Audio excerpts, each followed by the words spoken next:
దేవనామానికి స్తోత్రాలండి. మీ అందరికీ నా హృదయపూర్వక వందనాలండి.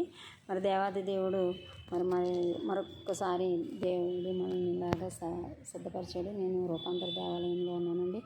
మరి ప్రార్థన చేసుకోవడానికి వచ్చాను. మీకు అందరి కొరకు ప్రార్థన చేశాను. విజ్ఞాపన ప్రార్థన దేవుని సన్నిధిలో మీరు చూడండి. ఇదిగోండి, దేవుడు ఎంతగానో మనందరి కొరకు అనేకమైన మందిరాలు దేవుడు సిద్ధపరిచి ఉంచాడు. అనేకమైనవి ఉన్నాయి. అయితే మనం చేయాల్సింది ఏంటంటే ప్రార్థన, విజ్ఞాపన. దేవుని సన్నిధిలో మొరపెట్టినప్పుడు దేవుడు గొప్ప కార్యాలు చేస్తాడు. అలాగే సహాయం చేసే దేవుడు నేనేనని చెప్పేసి దేవుడు వాగ్దానం చేశారండి. ఆ వాగ్దానం మన పట్ల నెరవేరినట్లు మీరు అందరూ అనుదినము ప్రార్థన, విజ్ఞాపనతో ఉండాలని కోరుతున్నానండి. యెషయా గ్రంథం 41వ అధ్యాయం 10వ వచనంలో కూడా దేవుడు మనకు సహాయం చేస్తామని వాగ్దానం చేశారండి. మరి ఆయన సహాయం చేసేవారు కాబట్టి మనం ఏ విషయంలో కూడా భయపడకుండా ధైర్యంగా ఉండాలి. అలాగే యెహోషువ గ్రంథంలో కూడా 1వ అధ్యాయం 6వ వచనంలో కూడా దేవుడు 5, 6 వచనంలో భయపడకము, జడియకము, దిగులు పడకము, నేను నీకు తోడై ఉంటానని చెప్పి దేవుడు చెప్పాడండి. మోషేకి దేవుడు తోడై ఉన్నట్లు నేను యెహోషువకు కూడా దేవుడు తోడై ఉన్నాడు. మరి అనేకమైన విషయాల్లో దేవుడు మనందరికీ తోడై ఉన్న దేవాది దేవుడిని మనం ఎలా మర్చిపోగలుగుతామని దేవునితో సహవాసం కలిగి ఉంటే మనము ప్రార్థన విజ్ఞాపనలతో ఆయన సన్నిధిలో ఉన్నప్పుడు దేవుడు అద్భుతాలు, ఆశ్చర్యకార్యాలు, సూచక క్రియలు మన ఎడల జరిగిస్తాడండి. అది నమ్మకం, విశ్వాసంతో ఉంటే కార్యం జరిగిస్తాడు. చిన్న ప్రార్థన.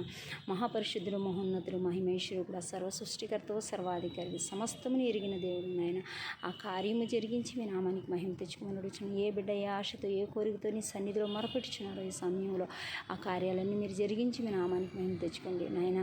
ప్రతి ఒక్క బిడ్డకి తోడై ఉన్న దేవుడు నాయన, మాకు మా అందరికీ తోడై ఉండమని ప్రార్థిస్తున్నాను నాయన. నీ బిడ్డలకు తోడై ఉండి నా తండ్రి ప్రభు వారి అవసరతలు, వారి అక్కర్లు తీర్చండి.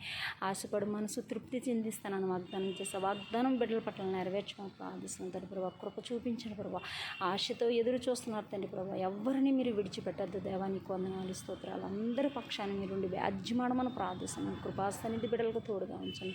అద్భుతం చేయండి తండ్రి ప్రభు. వారి జీవితాల్లో అద్భుతం చేయండి తండ్రి ప్రభు. ఆశ్చర్యకార్యం జరిగించండి. బలిపీఠం దగ్గర ప్రార్థిస్తుండగా మీ గొప్ప కార్యముని బిడ్డ పక్షాన్ని జరిగించమని ప్రార్థిస్తాను తండ్రి ప్రభు. అద్భుతం చేసి మీ నామానికి మహిమ తెచ్చుకొని తండ్రి ప్రభు. అద్భుతం చేసి మీ నామానికి మహిమ తెచ్చుకొని తండ్రి ప్రభు.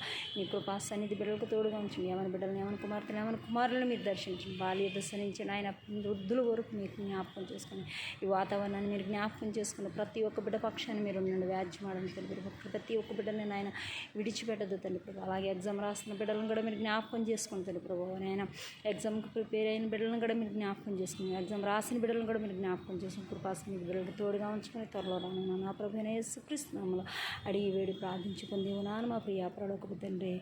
ఆమేన్, ఆమేన్. దేవుని స్తోత్రాలు. అందరికీ వందనాలండి.